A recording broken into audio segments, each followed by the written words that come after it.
भैया जब कोई व्यक्ति डूबता है तो वो संसार को नहीं देखता है, केवट को देखता है। बोलो भाई, किसको देखता है? डूबने वाला व्यक्ति।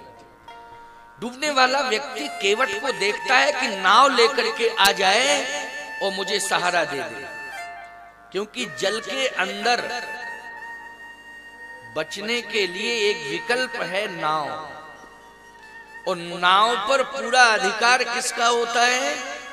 केवट का होता है। तो प्यारे, भगवान राम तो किसी की ओर देख ही नहीं रहे हैं। राम जी भरत जी को देख रहे हैं, भरत जी प्रभु राम को देख रहे हैं, और दोनों प्रेम सिंधु में डूब रहे हैं। अयोध्या वासियों ने कहा, कौन राम से मुझे मिलाएगा? अब ये समुद्र में डूब रहे हैं, प्रेम समुद्र में, लेकिन अयोध्या वासी भी मंदाकिनी के तट पर खड़े हुए, वो भी एक तट पकड़े हुए हैं, लेकिन उनको मिला मंदाकिनी जी का तट। जो मंदाकिनी के तट पर हो अथवा गंगा जी के तट पर हो, किसी पवित्र नदी के तट पर हो, या सामान्य नदी के तट पर हो, किसी सरोवर के तट पर हो, वो भी चाहता है कि हमें केवट मिल जाए और नाव मिल जाए, है ना? वो भी चाहता है नाव मिले और केवट मिले। प्यारे, यहां अयोध्या वासियों ने भी केवट से संपर्क साधा, और अयोध्या वासियों ने केवट से कहा कि भैया तुम चाहो तो राम जी से मिला सकते हो, क्योंकि तुम्ही ने तो भरत को राम से मिलाया है। एक केवट तुम्ही ने भरत को राम से मिलाया है। हमें विश्वास है कि केवट, अगर तुम चाह लोगे तो मुझे आज राम तो दिखाई दे रहे हैं, लेकिन राम के समीप हम लोग नहीं पहुंच पा रहे हैं। कैसे पहुंचेंगे? हम सब अयोध्या वासियों को भी राम के समीप पहुंचा दो।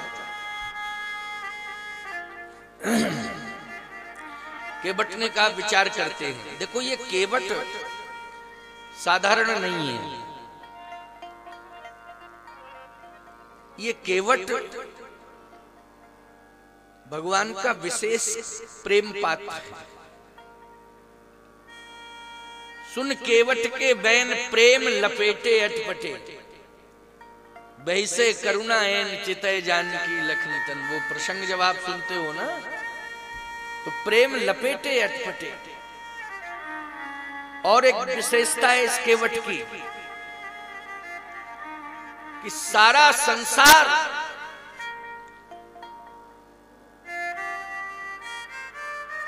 यदि रास्ता खोजता है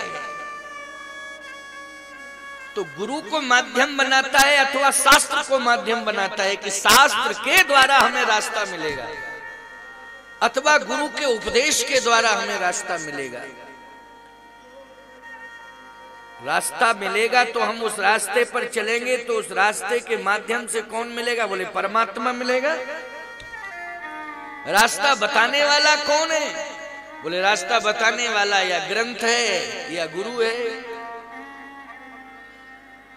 लेकिन प्यारे, इस केवट ने तो भगवान को रास्ता बताया था। यही घाट ते थोरक दूर है, कटिलों जल था है दिखाई मौजूद।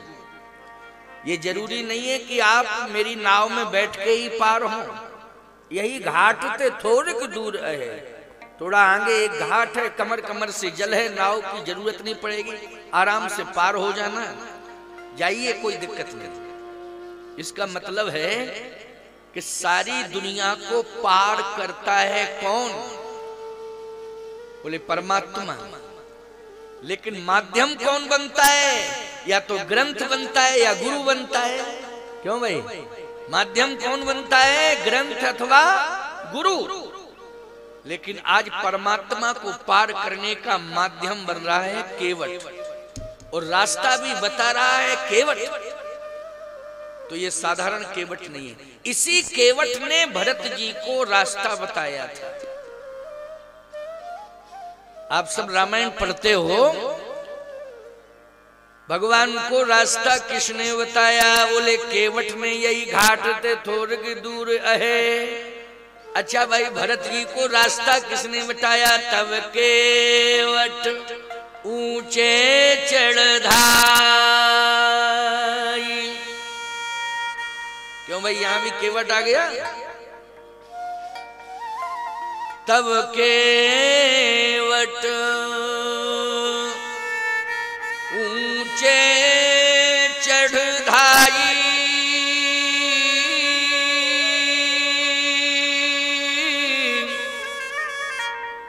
कहे भरत सन भुजा उठाई। भरत जी से कहता है, देखो ऊंचे चढ़धाई, इसने छलांग लगाई और पहाड़ पर चढ़ गया, पर्वत पर। कहा देखो मेरी तरफ देखो भरत। तब केवट ऊंचे चढ़धाई। कहे भरत सन भुजा उठाई। नाथ देखी है बिटप विशाला। पाकर जम्बू रसाल तमाला। तिन तरु बदन मधु बट सोहा। मंजू विशाल देख मनमोहा। ये प्रसंग नहीं है प्यारे, संकेत दे रहा कि यहां केवट मंदाकिनी के तट पर भी खड़ा है। यहां केवट गंगा के तट पर भी है। यहां केवट भरत को रास्ता बताने में अपनी अहम भूमिका का निर्वाह कर रहा है। तहीं अवसर केवट धीरज धर। क्यों भाई, केवट कोई अलग अलग नहीं है, ऐसा मत समझना कि अलग अलग समझो कि ये केवट दूसरा है, वो केवट दूसरा है, ये तीसरा है। नहीं नहीं, केवट वही है। सही बात तो ये है कि जब भी रामचरितमानस में नाम लिया जाएगा केवट, तो सारे लोगों का ध्यान उसी केवट की ओर जाएगा कि और किसी केवट के बारे में सोचोगे? वही केवट। अरे केवट जाति है, उसके नाम को तो आज तक कोई जान ही नहीं पाया। क्यों जान पाया?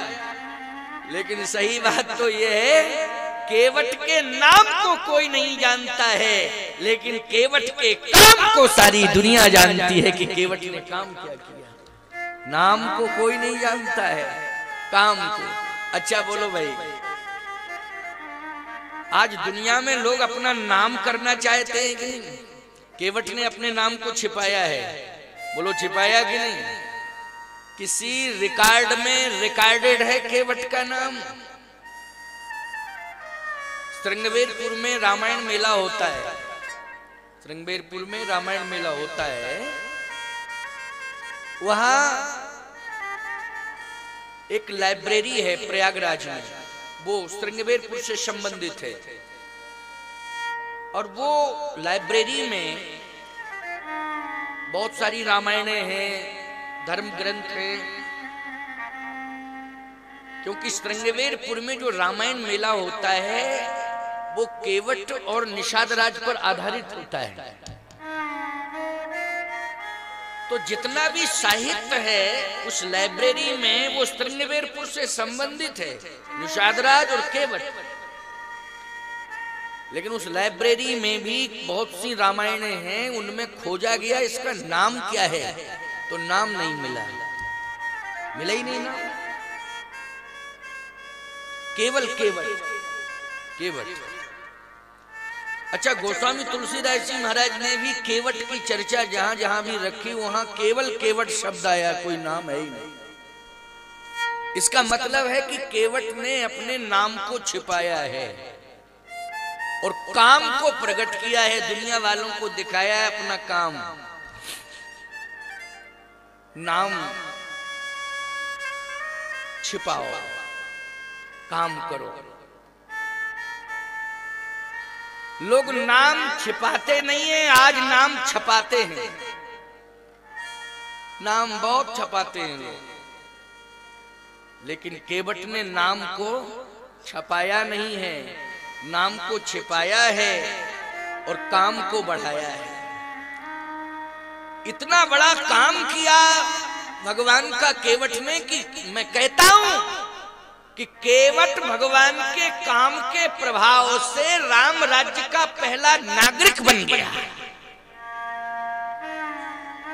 राम राज्य का पहला नागरिक बन गया केवट। जो काम केवट ने किया वो काम किसी ने नहीं कर पाया। देखो, 3 विशेष पात्र हैं भगवान के, 3 विशेष पात्र हैं। भक्ति 9 प्रकार की, 9 प्रकार की भक्ति, 9दा भक्ति का उपदेश भगवान ने सबरी जी को दिया।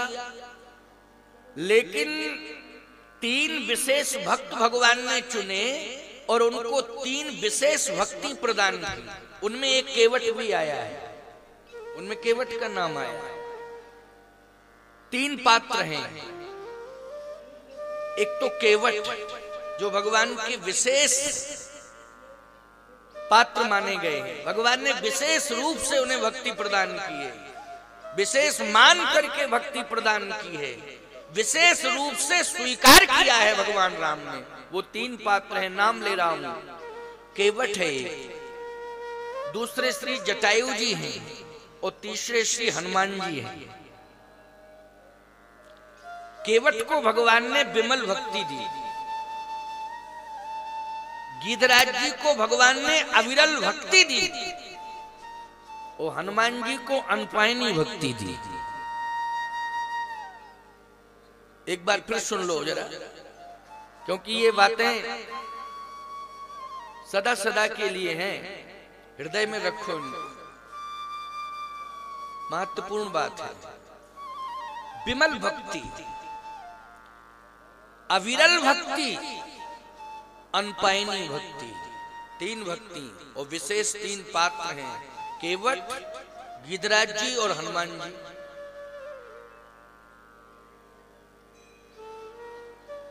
और याद रखना, इसमें राम राज्य की प्रथम नागरिकता केवट को मिली।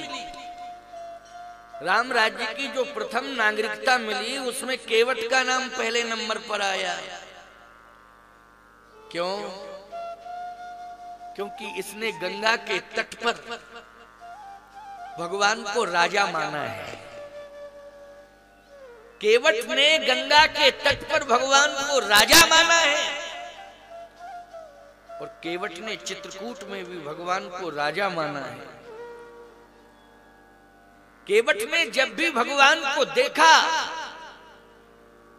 तो राजा के रूप में देखा और अपने को प्रजा के रूप में, कि प्रभु राम मेरे राजा हैं और मैं उनकी प्रजा हूं।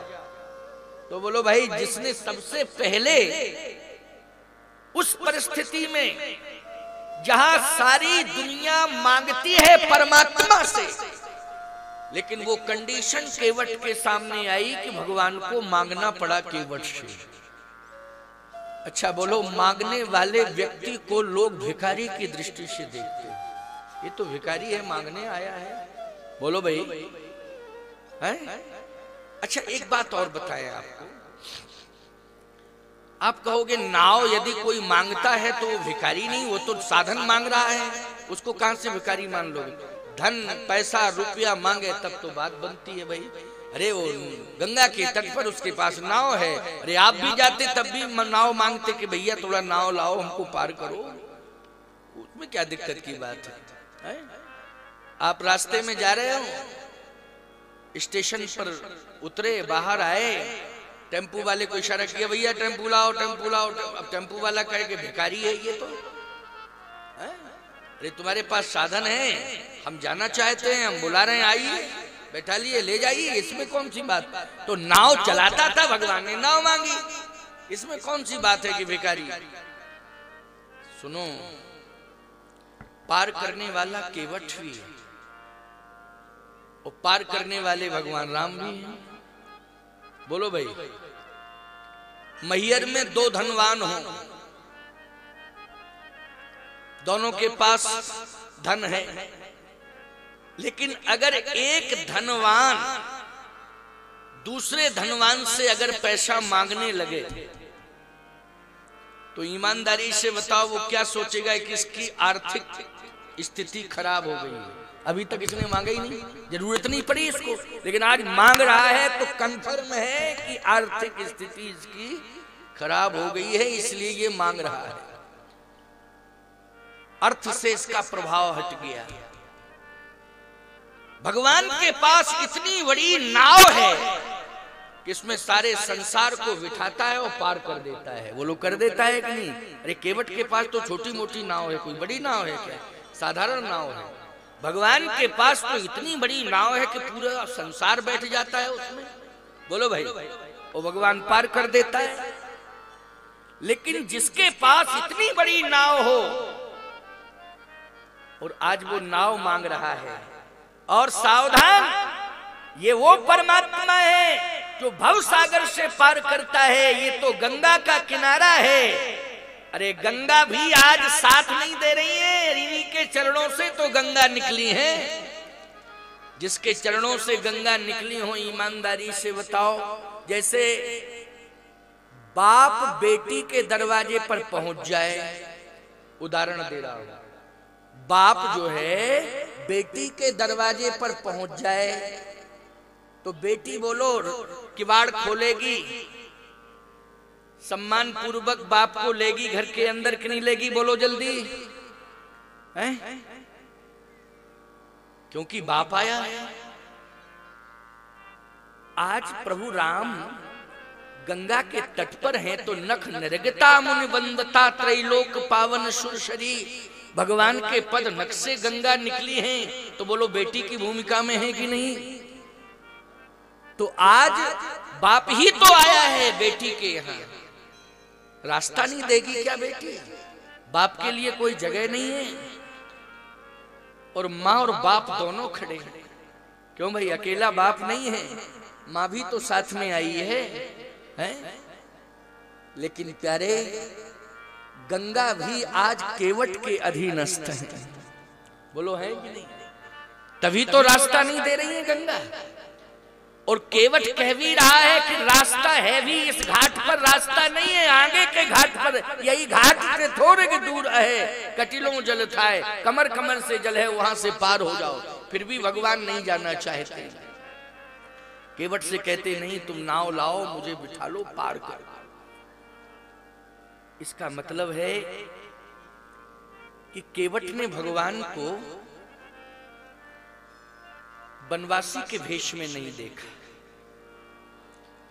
फिर केवट ने भगवान को राजा के रूप